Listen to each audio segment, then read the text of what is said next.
Bonjour à toutes et tous, bienvenue dans Oser entreprendre. Je suis Victor Kint et chaque mois je rencontre un ou une entrepreneuse qui va me raconter son histoire, sa vision de l'entrepreneuriat, ses échecs et ses victoires. Et pour ce mois de mai, je vais faire un podcast un peu particulier puisque comme c'est les élections le mois prochain, je vais interviewer chaque jour une personnalité politique, bien évidemment de partis différents, pour qu'il puisse m'expliquer sa vision de l'entrepreneuriat.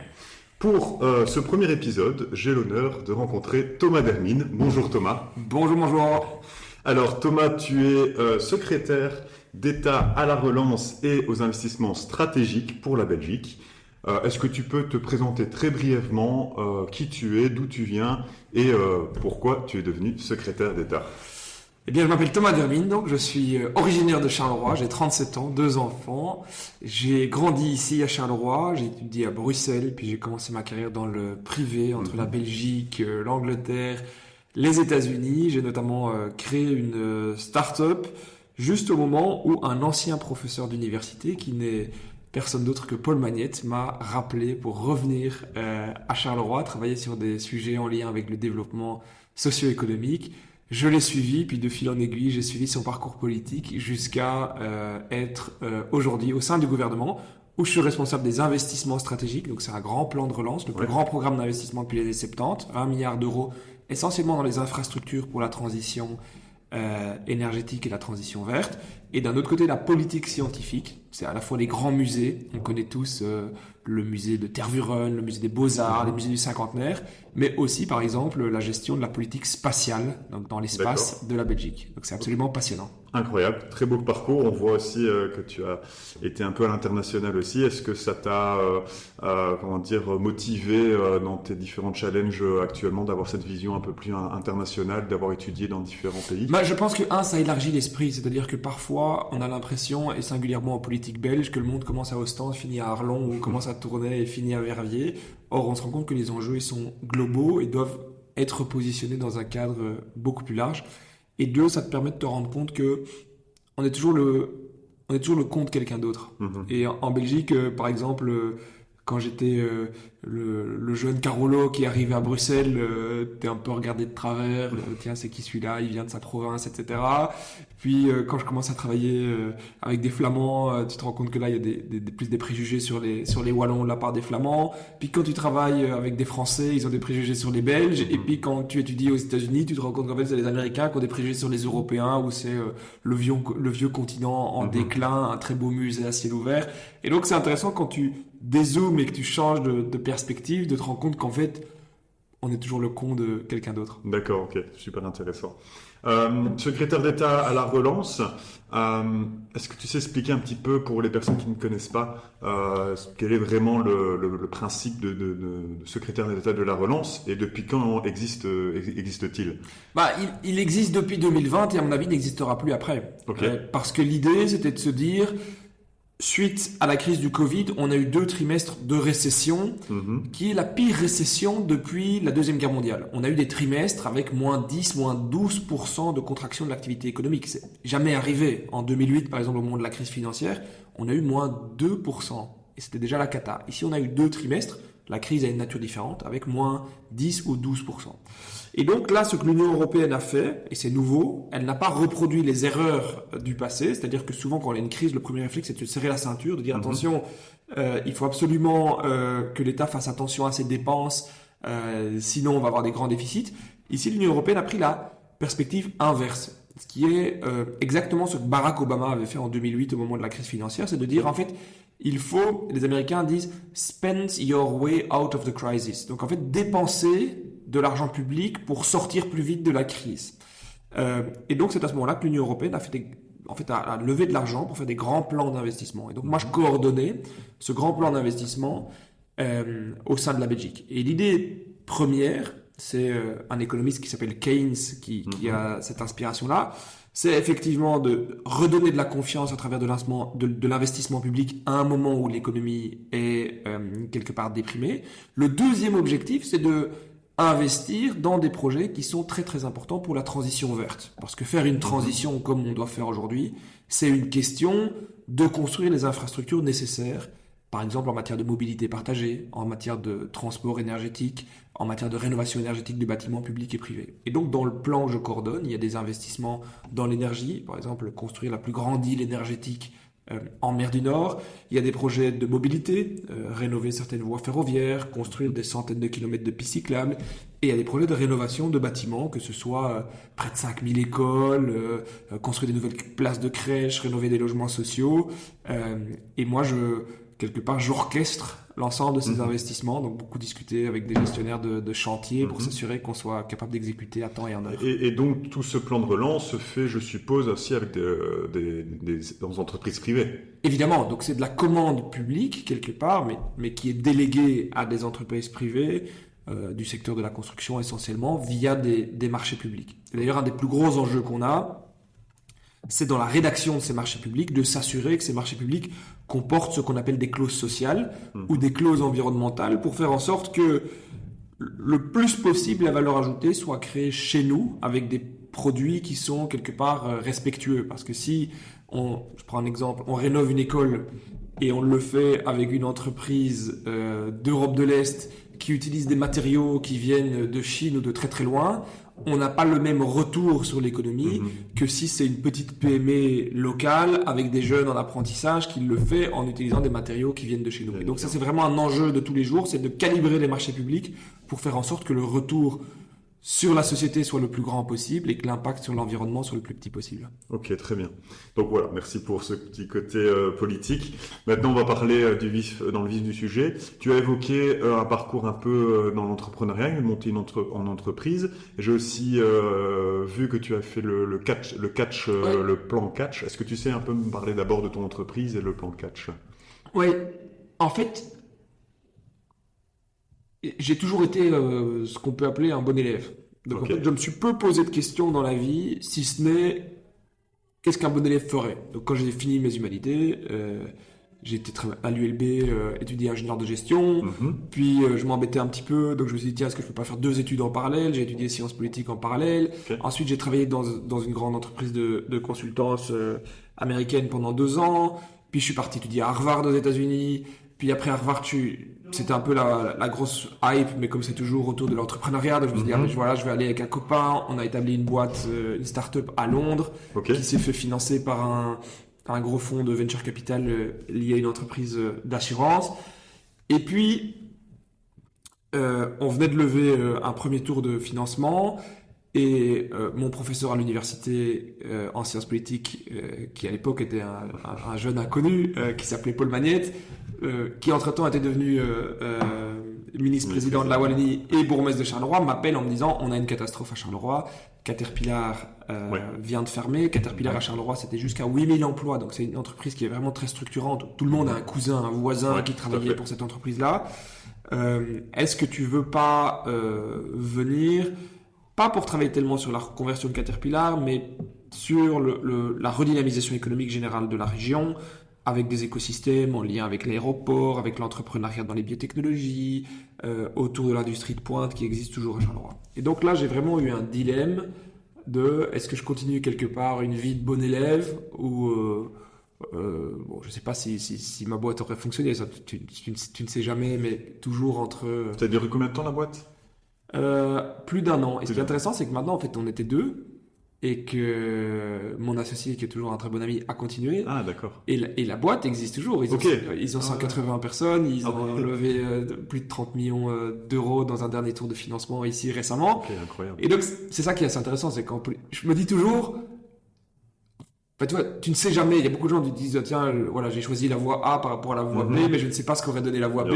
Moi ici, ce qui est marrant, c'est que j'ai quelque part ce qu'on appelle en économie une contrefactuelle. C'est-à-dire que je sais que probablement ce que j'aurais fait si j'avais pas été en politique, j'aurais continué cette voie-là. Peut-être que j'aurais pas eu le même succès que mon associé qui est extrêmement doué, mais ça aurait été quelque chose comme ça. Mais il n'y a pas un jour où je regrette parce que j'adore ce que je fais et c'était un moment dans ma vie où voilà, est-ce que je voulais rester quelque part dans une carrière internationale un peu déracinée ou est-ce que je voulais retourner en Belgique, plus près de ma famille, plus près de mes racines, aussi parce que je voulais que mes enfants grandissent ici et avoir un boulot qui a un impact plus local mais qui a beaucoup de sens pour moi. Ok, et donc là on revient sur le plan catch. Donc la restructuration de Caterpillar, tu reviens à Charleroi et et je sais pas si c'est toi qui crée le plan, mais voilà. Alors, d'abord j'écris le plan, Okay. et ça je le fais en parallèle de mon travail d'entrepreneur à Londres. Ok. Et puis la question se pose de, tiens, il faut quelqu'un pour le mettre en œuvre. Et puis je me suis dit, ben voilà, pourquoi pas. Et le plan, il est assez simple. C'est de se dire, dans une ville comme Charleroi, la croissance de l'emploi, entre 2005 et 2015, en fait, on a créé 0 emploi. Et donc, la conclusion de beaucoup, c'est il se passe rien. En fait, il se passe pas rien. Il se passe un mouvement négatif de destruction d'emplois qui est très important dans l'industrie lourde, Caterpillar, la sidérurgie, le verre. Et en parallèle, il y a un mouvement entrepreneurial très fort qui recrée des emplois dans les biotechnologies, dans la logistique, dans l'industrie de pointe, dans le digital, notamment beaucoup en lien avec l'image, parce qu'on a ici à Charleroi les éditions Dupuis, et tout autour un écosystème avec des boîtes dans le traitement de l'image, dans la réalité virtuelle, dans la réalité augmentée. Et donc, quand tu fais net, c'est 0, mais on est vraiment un tissu économique qui est en train de changer. Et donc, le pari qu'on a fait à travers le plan 4, c'est de se dire, si je regarde les 4 écosystèmes qui recréent des emplois, le numérique, l'industrie de pointe, les biotechnologies, la logistique, comment on peut faire pour encore accélérer leur croissance d'emploi, notamment avec des leviers qui sont structurer les programmes de recherche, structurer les bons programmes de formation, parce qu'aujourd'hui, un des plus gros talents, un des plus gros défis, c'était l'accès au talent à travers une infrastructure adaptée. Et la bonne nouvelle, c'est que maintenant, on est en 2024 et qu'on a ce chiffre entre 2015 et 2024 et on voit que là, on a fait plus 10 000. Donc en fait, on a réussi à accélérer la croissance de ces écosystèmes et en parallèle, touchons du bois, ce qui reste d'industrie lourde n'a plus été impacté. On n'a plus eu depuis 7-8 ans de grandes restructurations dans la sidérurgie ou dans d'autres secteurs. Ok. Quel est pour toi qu'est-ce qui signifie l'entrepreneuriat pour toi? Pour moi, on associe trop souvent l'entrepreneuriat au fait de créer une entreprise privée ou une start-up. Je pense que si on réduit l'entrepreneuriat privé, si on utilise juste l'entrepreneuriat privé, trop souvent on imagine l'entrepreneuriat c'est Steve Jobs dans son garage qui crée une start-up technologique. Non, c'est faux. Être entrepreneur, c'est lancer un petit commerce, reprendre une PME traditionnelle.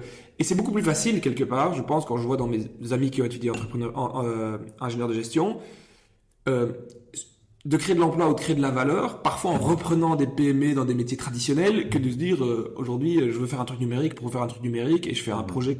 Enfin, il y a des gens qui lancent des boîtes où tu te dis tiens mais quel est le sens, hein, je veux dire de collier pour chien connecté juste parce que c'est un peu digital, tu te dis c'est génial, mais quel est le sens? Quand je regarde dans mes copains de Solvay, ceux qui ont le mieux réussi, si tu prends des variables qui sont discutables, mais la création monétaire et la création d'emplois, c'est spécialement ceux qui ont créé des startups technologiques. C'est un de mes potes, fils de chauffagiste, qui s'est dit en fait moi j'adore ce secteur-là, il y a moyen de créer beaucoup de valeur en massifiant les achats, en utilisant un ERP pour avoir des rendez-vous et une facturation fiable.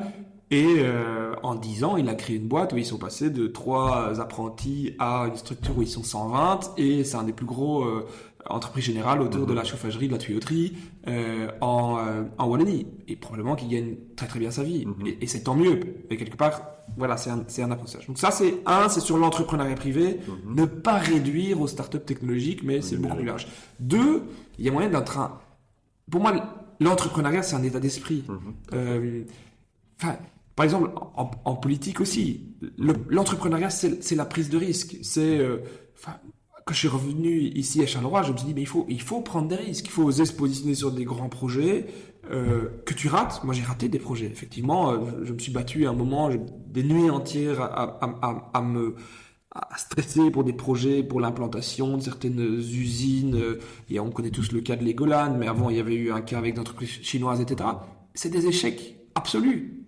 Mais je l'ai fait un peu avec cette mentalité d'entrepreneuriat. Il y a une seule certitude, c'est que si tu ne fais rien, le résultat sera 0. Si tu fais, tu t'exposes à la critique, bien sûr. Mais c'est très probable que tu rates, mais peut-être que tu vas réussir. Exactement. Et c'est en répétant, en allant, j'adore toutes ces citations un peu bullshit autour de l'entrepreneuriat que tu lis sur LinkedIn ou autre. Ouais. Finalement, le succès, c'est d'aller d'échec en échec en se relevant toujours, quoi. Et évidemment qu'à chaque échec, tu vas avoir toujours ceux qui vont te pointer du doigt. Et en politique, c'est très fort ça, parce que t'es exposé. Bon, voilà, faut laisser dire. Oui, c'est tout à fait. Moi, je rejoins un peu cette idée de se dire que l'entrepreneuriat n'est pas uniquement créer son entreprise, mais un employé peut être entreprenant dans ses démarches, dans ses projets. Dans le secteur associatif, dans n'importe quoi en fait, dans ton engagement sociétal ou personnel, ou quand tu te dis tiens mais je me mets en action parce que je prépare un triathlon, c'est tous des projets quelque part. Pour moi c'est vraiment ça l'entrepreneuriat, c'est voilà se mettre en mouvement par rapport à une idée. Et selon ta vision de l'entrepreneuriat que tu viens de citer, est-ce que tu penses que la Belgique forme des entrepreneurs? La Belgique forme des entrepreneurs. La Belgique ne forme pas assez d'entrepreneurs. On a des exceptions, on a je dirais des entrepreneurs extraordinaires. En Belgique, moi j'amène des entrepreneurs extraordinaires, je veux dire Benoît Despeurs dans l'aéronautique, Hugues Bulto dans les biotech, on en a plein. Dans la constellation ici qui gravite même dans une ville qui n'est pas considérée comme une ville d'entrepreneuriat a priori, mais plutôt une ville de grande industrie comme Charleroi, on a des gens absolument extraordinaires. Et pas seulement dans ces secteurs qui lancent de haute technologie, je veux dire des gens qui lancent des commerces, qui lancent des chaînes de restauration, etc. absolument extraordinaires. Je pense que le plus important c'est de casser les stéréotypes. Moi quand je parle à des jeunes, et bon je le fais ici plus dans la ville où j'habite à Charleroi, mais il y a un sentiment de se dire c'est pas pour moi, c'est impossible. Il y a une forme de fatalisme qui rend l'acte d'entreprendre au sens de créer sa société très très distant.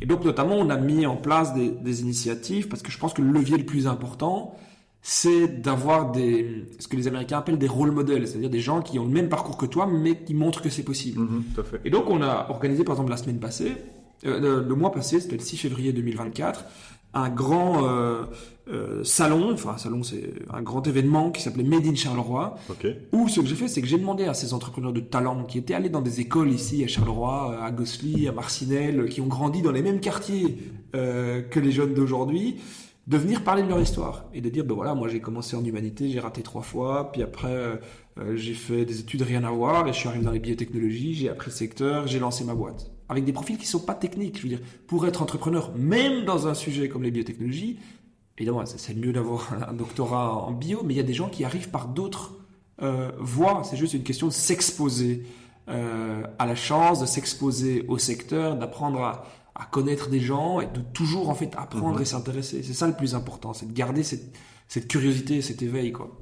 Justement, dans les différents podcasts que j'ai déjà fait, on parlait beaucoup de l'échec, tu parlais aussi justement de l'échec, et on expliquait un peu alors peut-être ce préjugé, tu parles beaucoup de préjugés au début du podcast entre les États-Unis et l'Europe, on a cette vision de l'échec différente. Aux États-Unis, il faut absolument échouer pour devenir un entrepreneur à succès. En Europe, on a ce sentiment, on a cette peur justement de l'échec. Comment toi tu vois justement la vision de l'échec pour les personnes qui nous écoutent et qui ont vraiment peur de ce heureusement, j'ai l'impression que ça change assez vite en Europe, heureusement. Mais l'échec, en fait, c'est s'exposer. En fait, je pense que pour réussir, il faut s'exposer au risque de rater. Napoléon, quand on lui demandait quelle est la qualité première d'un bon général, il disait la qualité première d'un général, c'est d'avoir de la chance. Et donc la première façon de réfléchir à cette réponse-là, c'est de dire, en fait, alors peu importe les qualités intrinsèques de la personne, si la qualité première c'est la chance. Mais non, parce qu'en fait, il faut s'exposer à la chance. Et c'est ça un peu le conseil que j'ai pour les jeunes, c'est qu'en fait, si vous restez tranquille chez vous, sans prendre de risques, alors quelque part, c'est certain qu'il ne se passera jamais rien. Si vous essayez quelque chose, et pas nécessairement de lancer une entreprise privée, dans vos études, dans un projet associatif, dans un projet sportif, vous vous exposez à la chance de rater, mais vous vous exposez aussi à la chance de réussir. Et si vous ratez cette fois-ci, peut-être que vous réussirez la prochaine fois. Et ça vaut dans tous les domaines, c'est-à-dire qu'il faut quelque part assumer une dose de risque et d'incertitude. Et moi, je pense fondamentalement que c'est ça qui donne de l'excitation dans la vie, ce qui donne le plaisir, le sel et le goût de la vie. C'est incertain. C'est le fait de se dire, je m'engage dans un défi sportif. Est-ce que je vais réussir ou pas? Point d'interrogation. Je m'engage pour une cause dans laquelle je crois. Peu importe qu'elle soit, environnementale, animale, sociale.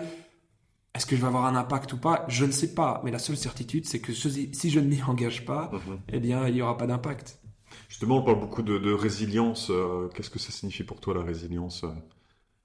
Bah, la résilience, c'est un mot un peu fourre-tout. Je trouve qu'à chaque génération, presque chaque année, il y a un mot comme ça qui est un mot euh, inspiration, résilience, agilité.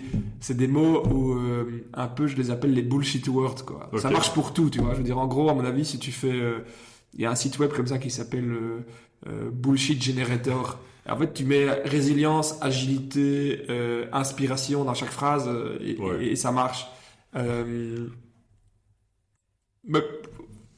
ouais, et donc résilience, ça marche pour tout. Ça marche pour les questions de développement personnel, de développement durable pour la société. C'est juste le fait de dire, faut s'accrocher, me fille, quoi. Et c'est comme ça pour tout. Il y a faut tomber, recommencer.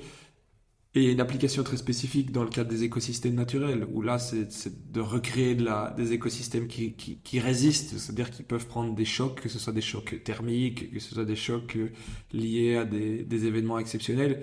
Et donc, je pense que ce qui vaut pour la nature vaut aussi pour nous. C'est une capacité la résilience, c'est une capacité à se prendre des claques, en fait. Ok.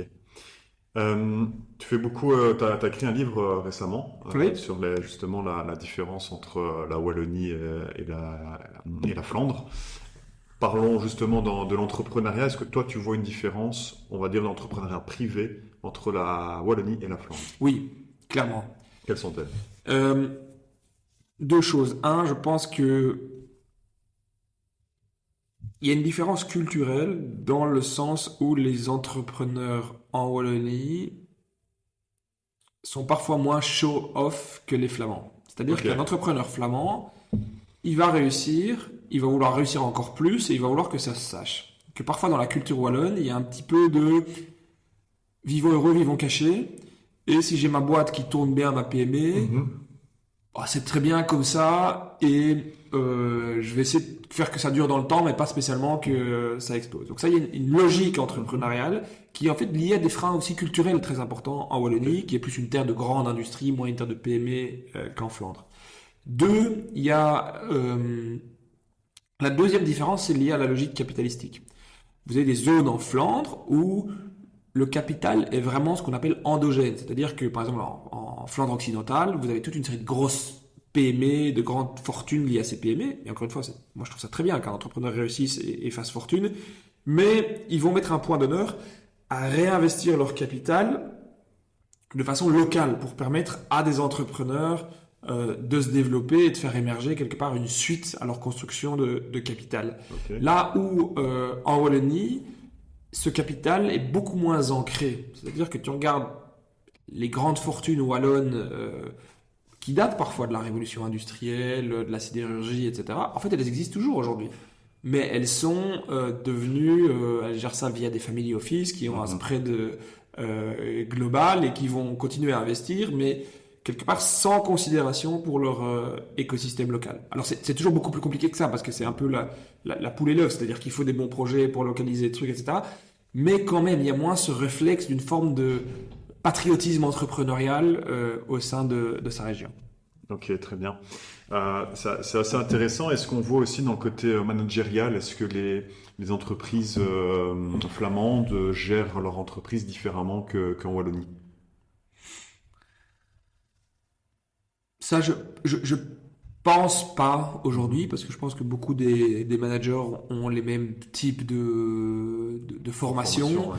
Par contre, c'est vrai que le mix sectoriel n'est pas le même. C'est-à-dire qu'on gère pas une PME dans le secteur de la construction comme Oui. on gère une grande entreprise industrielle. Donc ça a certainement un impact, mais je pense qu'en termes de culture managériale, honnêtement, par exemple, dans ma carrière de consultant avant, j'ai travaillé tant pour des grandes sociétés flamandes que localisées en Wallonie.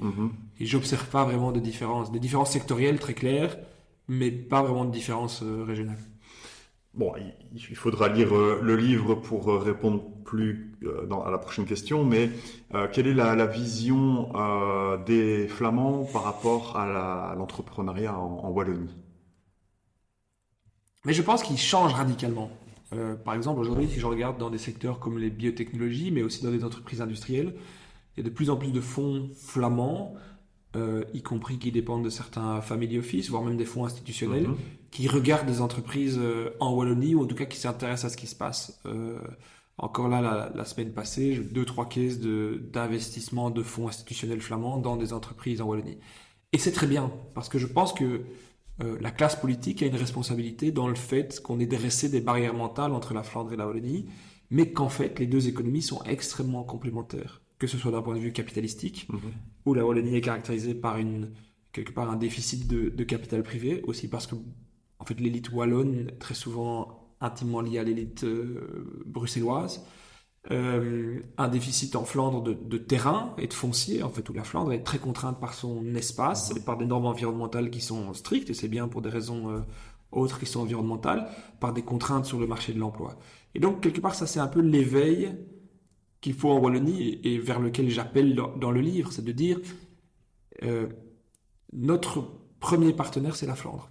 Mhm. Euh, Quelque part, on a la chance d'avoir au nord de chez nous une des économies régionales les plus dynamiques en Europe. Je veux dire, la Flandre, en termes économiques, avec la radiation du port d'Anvers, avec toute l'importation énergétique via le port d'Anvers et de Zeebrugge, c'est la Champions League économique. Et c'est une chance pour la Wallonie. Donc comment on fait pour quelque part se synchroniser en levant tous les freins, que ce soit en matière d'investissement, en matière d'infrastructure, en matière de mobilité sur le marché de l'emploi, pour s'accrocher à cette locomotive économique qu'est la Flandre. Est-ce que les Wallons ont tout intérêt à aller travailler pour les entreprises flamandes? Oui, et je pense qu'il existe des freins mentaux qui sont importants. C'est-à-dire que la connaissance du néerlandais est un plus, c'est toujours mieux si on veut parler à ses collègues à la machine à café, Ouais. mais c'est pas un must. Donc c'est une nécessité absolue dans beaucoup de fonctions et dans beaucoup de descriptions de jobs. Ouais. C'est pas nécessaire, donc c'est surtout des freins mentaux à diminuer. C'est des questions d'incitants institutionnels, de collaboration entre régions qu'il faut renforcer. C'est des questions de mobilité, où en fait aujourd'hui la mobilité en Belgique elle est conçue comme un réseau en étoile depuis Bruxelles. Mais donc si vous allez du Limbourg à la province de Liège, comment on fait pour avoir des lignes beaucoup plus renforcées? Et idem en Wallonie-Picarde, je veux dire, pour passer en Flandre. Mais c'est surtout une question aussi de recréer ces connexions, y compris, je veux dire, euh, mentales. Et ça, c'est un travail à faire aussi chez les entrepreneurs pour attirer de la main-d'œuvre comme ça. Ok. On va parler un peu plus du côté politique, puisque c'est aussi le but, c'est de pouvoir voilà, comprendre un peu la vision de l'entrepreneuriat privé pour les différents partis. Quelle est la place voilà, pour le Parti socialiste de l'entrepreneuriat et des entrepreneurs, des petites et moyennes entreprises? C'est extrêmement important. Je pense que le Parti socialiste et la raison de mon engagement à gauche, c'est le fait que dans la vie, il y a des inégalités très très fortes. Mhm. La première inégalité dans la vie, c'est la famille dans laquelle on est. Mhm. Si aujourd'hui je connais euh, l'endroit où vous êtes né, le quartier dans lequel vous êtes né et le background socio-économique de vos parents, je peux prédire d'un point de vue statistique, pour partie, une trajectoire de vie. Naître dans une famille de parents universitaires à Uccle, vous n'avez pas du tout les mêmes chances que si vous naissez dans un quartier défavorisé avec une famille avec un background issu de la migration.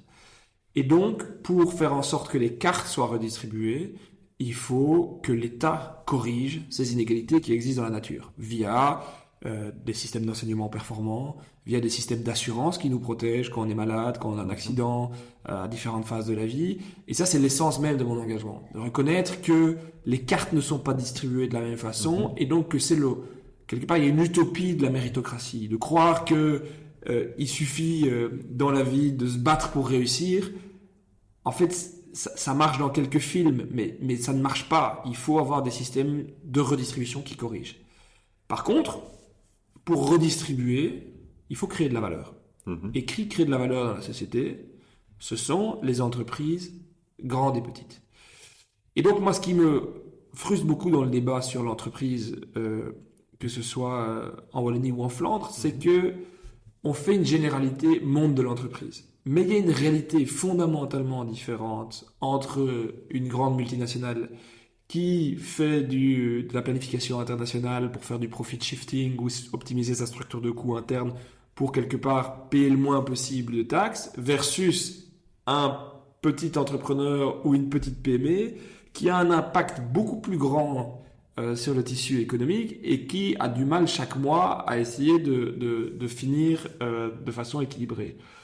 Et donc les PME jouent un rôle absolument fondamental dans tous les secteurs et l'État doit jouer un rôle à la fois dans la sensibilisation, dans la promotion, mais aussi en tant que client. Moi, je le vois dans les différents marchés publics, on en parlait, on doit vraiment jouer un rôle fort par rapport aux PME en structurant de façon correcte nos marchés publics pour aussi, quelque part, faire travailler notre tissu économique local et en particulier les petites et les moyennes entreprises.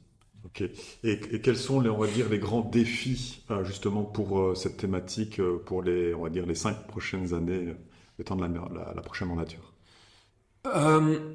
Pour moi, le plus grand défi, c'est le défi des talents et du capital humain. C'est-à-dire que chaque fois que j'entends, et honnêtement, je passe beaucoup de temps à parler avec des entrepreneurs, et chaque fois que j'entends, tiens, aujourd'hui, notre plus grand défi, c'est l'accès aux talents, on ne trouve pas de gens, je me dis, mais c'est un drame des deux côtés. Un, parce qu'il y a un jeune qui a une possibilité d'émancipation dans un travail et qui, quelque part, ne la saisit pas, ou alors ce jeune doit être formé pour qu'il existe. Et deux, c'est un frein à la croissance d'une entreprise qui peut se développer. Donc là, il y a vraiment une question, et qui existe de façon beaucoup plus forte en Wallonie qu'en Flandre, de comment on fait pour avoir les talents disponibles. En reconnaissant que les entreprises ont un rôle important aussi dans la formation, parce qu'on ne va pas trouver un mouton à 5 pattes qui est parfaitement formé et qui va arriver le jour 1 directement effectif et opérationnel. Mais avoir entre guillemets les personnes, et singulièrement les jeunes, avec le bon mindset, avec les bonnes compétences de base pour arriver dans mon entreprise, c'est hyper important.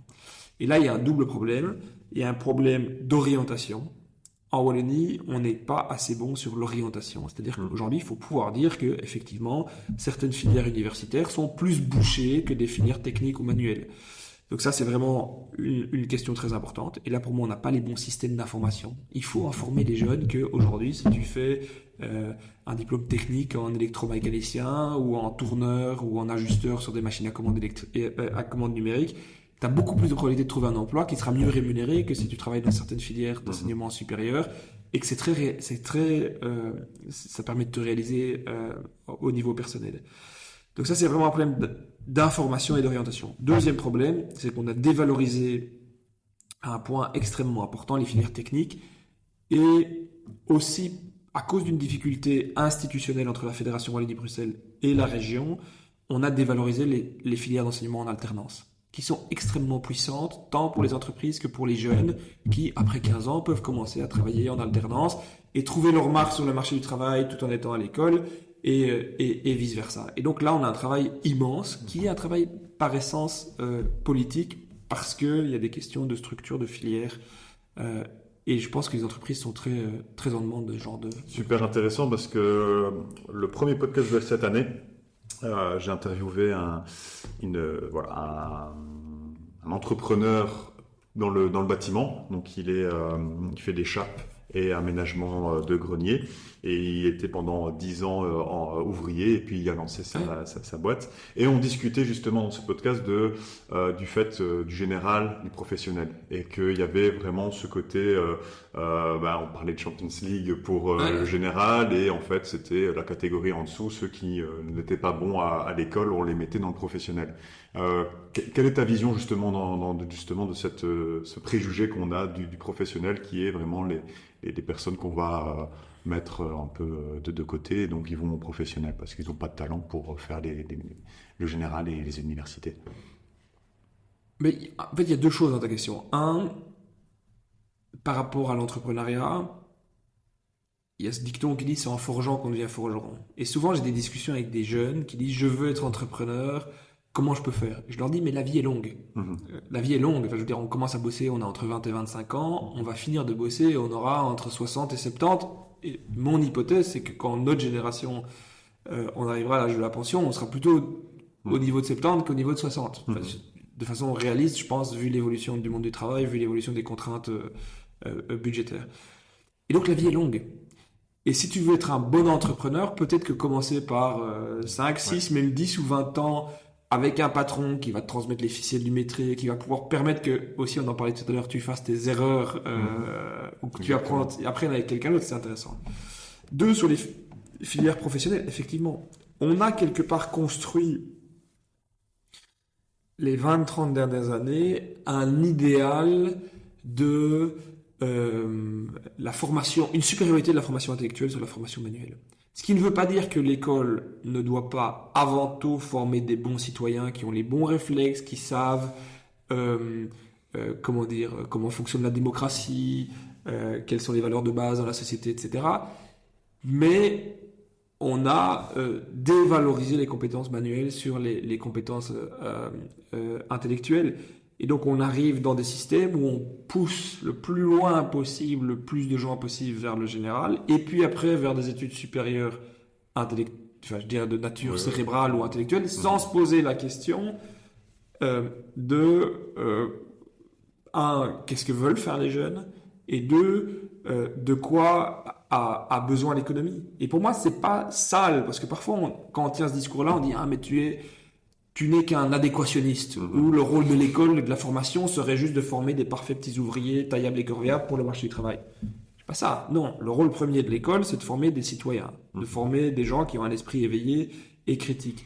Mais par contre, croire que juste parce qu'on pousse tout le monde dans des filières intellectuelles ou d'enseignement supérieur, on va pas créer des générations de frustration ou d'usines à chômeurs. Voilà, le monde doit évoluer. Et ça, c'est une spécificité aussi de la Wallonie. C'est qu'en fait, on est un des rares pays où il y a un gouvernement qui s'occupe de l'économie et des formations, je dirais, courtes liées à l'emploi, et un gouvernement qui n'est pas le même gouvernement qui s'occupe de l'enseignement. À mon avis, on est le seul cas en Europe où tu as le ministre de l'économie et de l'enseignement qui, s'ils veulent, ne se voient jamais. Parce qu'ils ne sont pas dans les mêmes gouvernements. Or, c'est essentiel qu'ils soient interconnectés. Et l'adéquationnisme, je vais même te dire, pour moi, c'est une fausse excuse. Parce que dans les milieux sociaux les plus privilégiés, on sait très bien les filières où les salaires sont plus élevés, on sait très bien les filières dans lesquelles il y a plus d'emplois. Si tu regardes la composition sociologique d'un auditoire en ingénieur ou en droit, c'est pas la même composition sociologique que dans d'autres auditoires. Pourquoi ? Parce que les enfants qui ont des parents, qui ont eu la chance d'avoir des parents, qui ont déjà des connexions, etc., ils savent vers quelle filière il faut choisir pour avoir le plus de probabilité d'avoir un emploi et des salaires élevés. Et donc rendre quelque part cette connaissance générale dans la population, de dire à chaque élève, tu peux étudier ce que tu veux. Si tu veux étudier quelque chose pour lequel on sait qu'a priori c'est compliqué de trouver un emploi, mais que c'est ton choix, mais vas-y, fonce. Mais fais-le de façon consciente en le sachant. Mais par contre, il faut que l'information générale sur les salaires à la sortie et sur la probabilité d'avoir un emploi, et sur la probabilité d'avoir un emploi en lien avec ce qu'on a étudié, il faut qu'elle soit accessible à tous, parce que sinon, on fait une forme de sélection sociale sans le savoir. Très intéressant aussi, parce que j'ai aussi interviewé un photographe qui avait commencé des études de kiné, de médecin, parce que ses parents étaient aussi dans le côté médical, et finalement, il est devenu photographe parce qu'il a suivi son parcours, ses motivations et ce qu'il souhaitait faire. Et en fait, il est tellement heureux maintenant et il fait du très très bon travail. Pour la question de l'orientation, il faudrait la faire à plus ou moins vers quel âge? En fin de primaire, en milieu de secondaire? Mais moi, je trouve que la réforme qui est faite actuellement du tronc commun va dans le bon sens. C'est-à-dire que jusque 15 ans, tu as une école qui, quelque part, forme sur des compétences générales.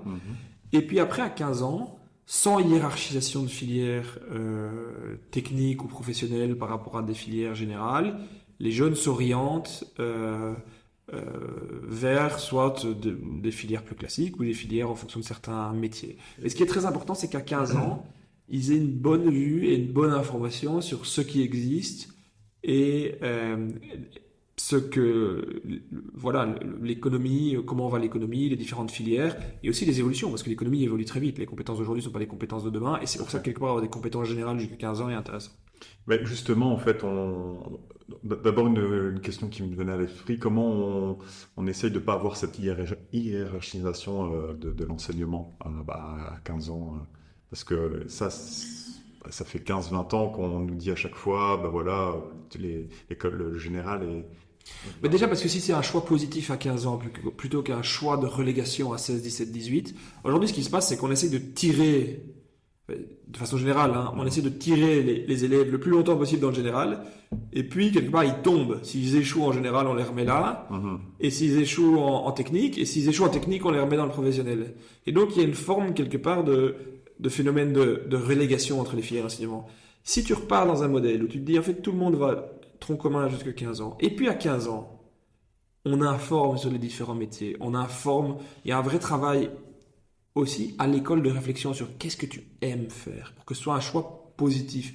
Est-ce que tu aimes continuer dans une filière générale, refaire des maths, du latin, etc. Ou au contraire, est-ce que tu t'es découvert une passion Là, on oriente positivement vers les différentes filières. Pour moi, la différence fondamentale, c'est la notion de choix positif et de choix positif informé, qui aujourd'hui, c'est un choix négatif par défaut.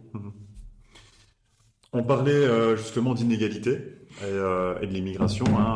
Malheureusement, on le voit encore actuellement, il y a la guerre un peu partout dans le monde. Il y a les personnes qui fuient la guerre qui viennent ici en Belgique.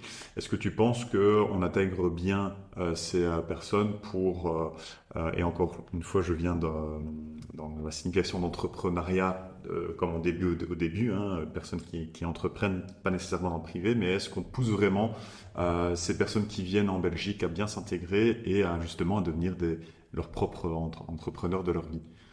Je pense que sur l'immigration, faut quand même se rappeler de plusieurs choses. C'est que, la plupart des vagues d'immigration en Belgique sont venues pour des raisons économiques. Depuis les Italiens dans l'après-guerre, jusque plus récemment, les années 70-80, des personnes issues du Maghreb. Aujourd'hui, on a des vagues d'immigration qui sont liées à des phénomènes d'instabilité globale, des guerres, demain le changement climatique. Et qu'en général, personne ne quitte là où il a grandi par choix, mais plus par nécessité. 3, moi ce qui me frappe, c'est à quel point dans certaines communautés, il y a des vraies dynamiques d'entrepreneuriat. Je veux dire ici, à Charleroi par exemple, la communauté turque est extrêmement active dans le commerce, dans l'entrepreneuriat, et c'est remarquable parce que ça correspond aussi parfois vraiment à des mentalités culturelles et qui font même parfois du bien aux mentalités locales. Après, parfois, il ne faut pas non plus fermer les yeux. Il y a des enjeux par rapport à l'immigration, des enjeux d'intégration des normes culturelles, des enjeux de compréhension de la langue, qui sont des vrais enjeux. Et c'est vrai que dans certaines communautés, il y a parfois des questions. Et il faut travailler là-dessus. Et c'est pas parce que dans l'ensemble, moi je suis assez positif sur l'immigration, il y a des cas où effectivement le repli communautaire dans certaines communautés est quelque chose qui doit être évité, et s'intégrer dans une société passe aussi par l'apprentissage de la langue et par l'apprentissage des normes. Mais je pense qu'on peut aussi s'enrichir de réflexes, notamment sur l'entrepreneuriat d'autres communautés. Est-ce que justement la Belgique pousse bien l'intégration de ces personnes-là pour toi? Ou est-ce qu'il y a encore du progrès à faire?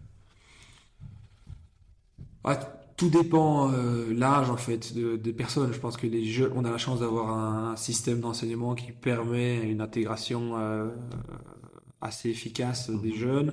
Après, c'est vrai que dans des personnes qui arrivent plus tard, c'est toujours une vraie question, mais c'est des questions qui se passent à toute génération. Je veux dire, ici, on a parfois encore des personnes italiennes qui sont arrivées il y a plus de 30 ans, qui ont des difficultés, qui parlent pas français. Oui. Vraiment, ça pose moins de questions qu'une maman d'origine maghrébine qui parle pas français.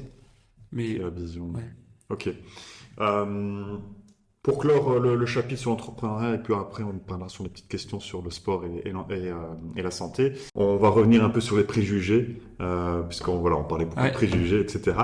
Moi je vais parler des préjugés entre la droite et la gauche. Oui. Voilà, le mois prochain on va voter, donc le 9 juin on votera.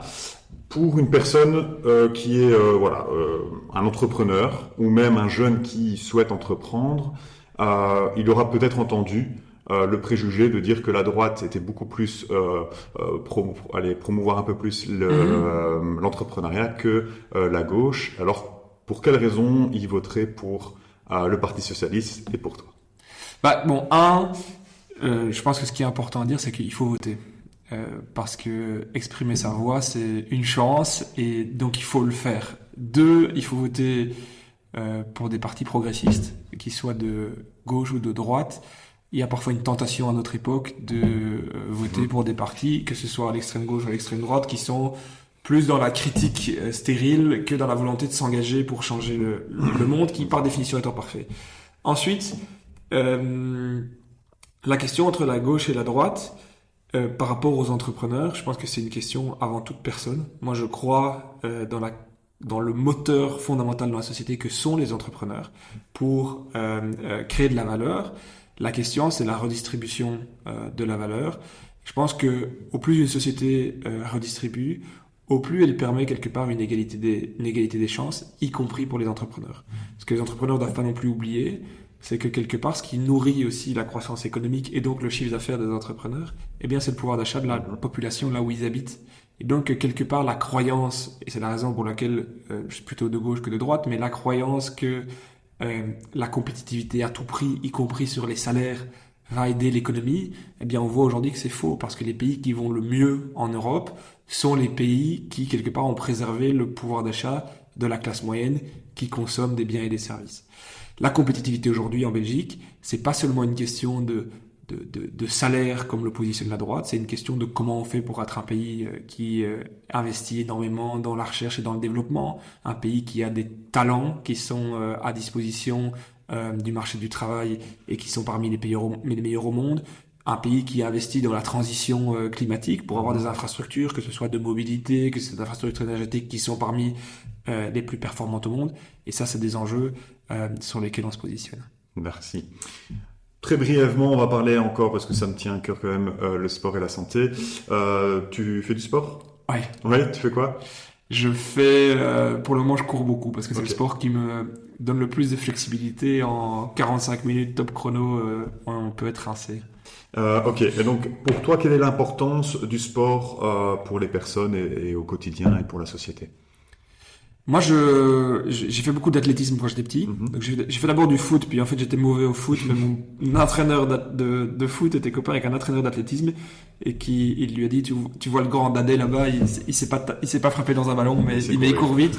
Et donc j'ai fait de l'athlé et ça a joué un rôle extrêmement structurant dans ma vie, parce que l'athlétisme c'est un sport qui est la méritocratie à l'état pur. C'est-à-dire qu'au foot, si t'as pas de talent, si t'as pas d'agilité, c'est compliqué, même si tu t'entraînes beaucoup, de finir dans les meilleurs. Au tennis, c'est la même chose. Si t'as pas la dextérité, tu peux jouer autant que tu veux, t'entraîner aussi longtemps que tu veux, tu vas arriver jusqu'à un certain niveau, mais tu seras jamais bénégatif. En athlétisme, c'est dur, c'est l'entraînement, c'est la rigueur, c'est la discipline, c'est la capacité à bouffer des séries de 200 mètres ou en fonction de ce que tu prépares, mais tes séries de fractionnés de façon extrêmement difficile qui fait que tu progresses ou que tu progresses pas. 2, c'est un sport qui parfois est un sport considéré comme un sport individualiste, mais en fait il y a énormément d'esprit d'équipe, parce que justement, comme chacun sait le niveau des autres plus ou moins avant la course, il y a peu de surprises en fait. Et donc c'est au plus dur tu travailles, au plus tu vas performer. Et aujourd'hui ça m'aide encore beaucoup. Je fais ça beaucoup plus en dilettante, mais c'est un petit peu mes moments de méditation en fait, parce que quand je cours je pense pas à grand chose, soit je me mets un podcast, soit je mets de la musique, et c'est des moments un peu contemplatifs qui sont très importants pour moi. Je le fais sans objectif de performance, etc., mais qui sont vraiment des moments de reconnexion avec la nature et avec moi-même. Tu penses qu'on a une bonne promotion du sport en Belgique et en Wallonie? Mais je pense de façon générale, pour un petit pays comme la Belgique, on a quand même une capacité à former des jeunes talents assez forte.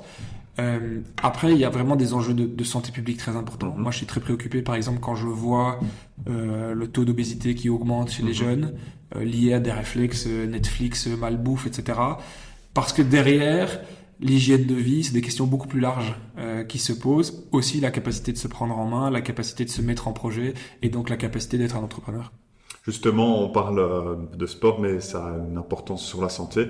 Je parlais de la promotion du sport, mais de la promotion, de la sensibilisation aussi de la santé. Est-ce que on sensibilise assez sur la santé Et je pense qu'on a une approche en médecine qui est beaucoup trop curative. C'est-à-dire que quand on regarde nos dépenses de soins de santé, c'est essentiellement du curatif, c'est-à-dire je soigne une maladie, je soigne un problème, une pathologie quelle qu'elle soit au niveau articulaire, respiratoire, etc.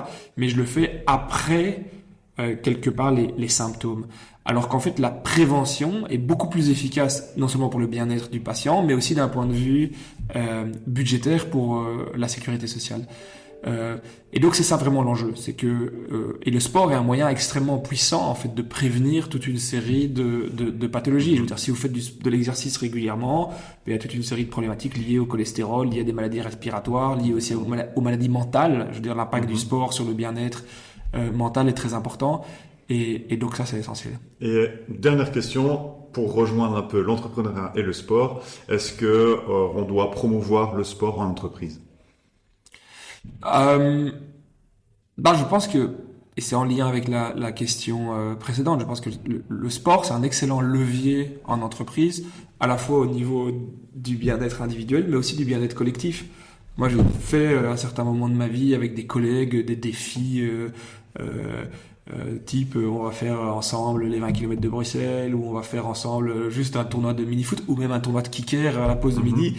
Mais c'est une façon de créer du lien différemment que dans les interactions professionnelles. Et donc, c'est un outil qui est extrêmement puissant. Ok. Mais voilà, merci beaucoup Thomas. Merci à toi, c'était un plaisir de se rencontrer. Et pareillement. Et donc, je te souhaite plein de succès pour beaucoup. les élections. Et à très bientôt.